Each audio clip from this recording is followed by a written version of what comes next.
Hey everybody, this is Maxxwell Carlisle. Today I've got not really a video, just sort of a slideshow, a narrated slideshow, if you will. I'm going to talk about the Bugera 1990 head. These are 120 watt amps, and then they have a half power switch, so you can run them at 120, or you can run them at 60 watts.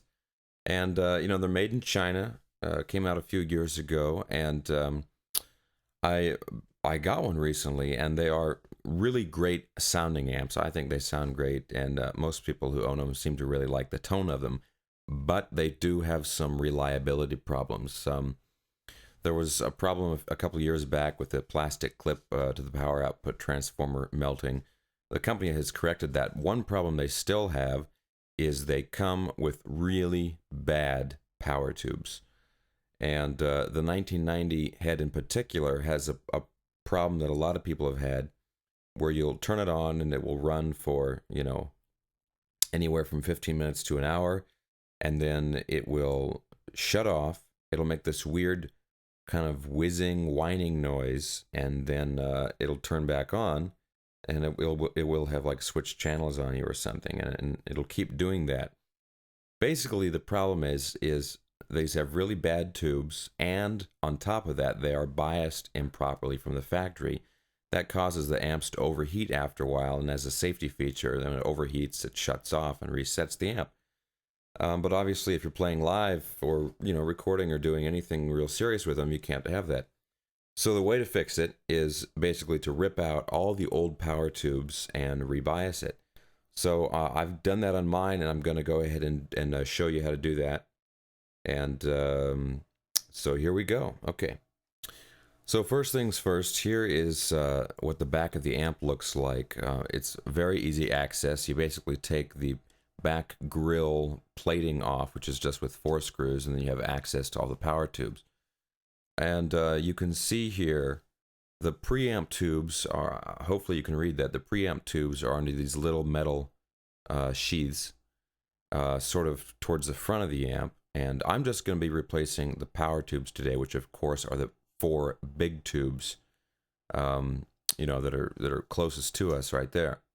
Now these are what the old Bugera tubes look like. These are 6L6 tubes, and I don't know exactly who makes these or where they got them. They say made in China on them, of course, but they really just are not any good. I think as soon as you buy the amp, you should just plan on replacing the power tubes, not only for reliability, but just to cut down on a little bit of the brightness that this amp has. It can be a little bit too bright.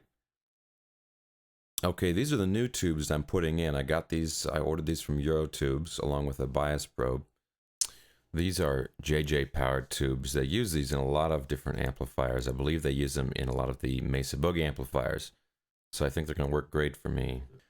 Okay, now I have a bias probe. This is the thing that lets you, rebias the tube so the proper amount of power is going through them.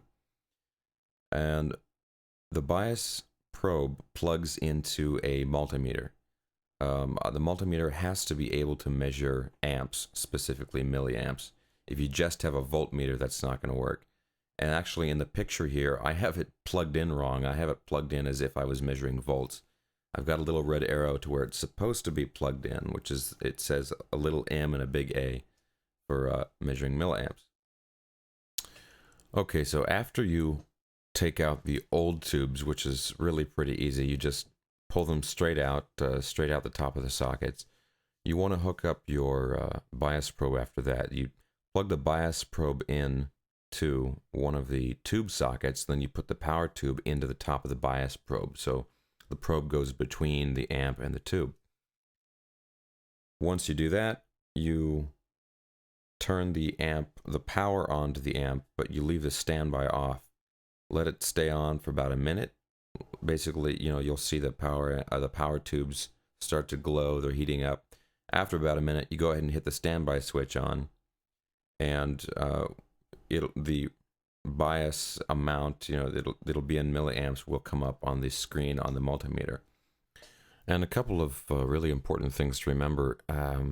On this amp, like I said before, there's a half power switch. You got to make sure you're turned on to the full 120 watt power setting, and make sure you have a speaker cabinet plugged in to the amp when you do this. So after you do that, when I flipped mine on, the bias was at about 50 milliamps, which is too hot. These want to be 46 to 48, and you just reach in with your hand and adjust. It's a really little tiny knob basically that says bias adjustment on it. It's really sensitive. You barely move it and it'll change the bias setting quite a bit. So I'm gonna set mine at about 47, and you wouldn't think, geez, 50 to 47 is not a big change, but it really does make a big difference because this changes the amount of power that's going through the tubes. If you've got it too cold, the tubes, I mean, for one thing, it's not going to sound right. It's not going to break up the way it should. The tubes are too cold, they're not going to last that long. Same thing if they're too hot. I've got mine about 47, so it's going to break up a little bit earlier than, if it's biased at 46 or something like that. But that's what I want because I'm a heavy metal guy. So once you've got the bias set where you want it, you just shut the amp off. And you want to wait about 5 or 10 minutes for the tubes to cool down so you don't burn your fingers when you grab them. And then unplug the power tube out of the bias probe, unplug the bias probe out of the amp, and plug that one power tube back into the amp. Then you just take your metal grating, put it back on, put the 4 screws back in, and you're done. That's it. After I did this, the problem I had of it shutting off and making the whiny noise and all that stuff completely went away. Also improved the tone of the amp somewhat. It sounds a little bit darker now. It had a slightly brittle sound before. Not that it was bad, but it's a little bit darker, and it has a little more gain, which is always good too. So, yep, if you're having that problem, do this, and it should go away, and you're going to have a killer amp.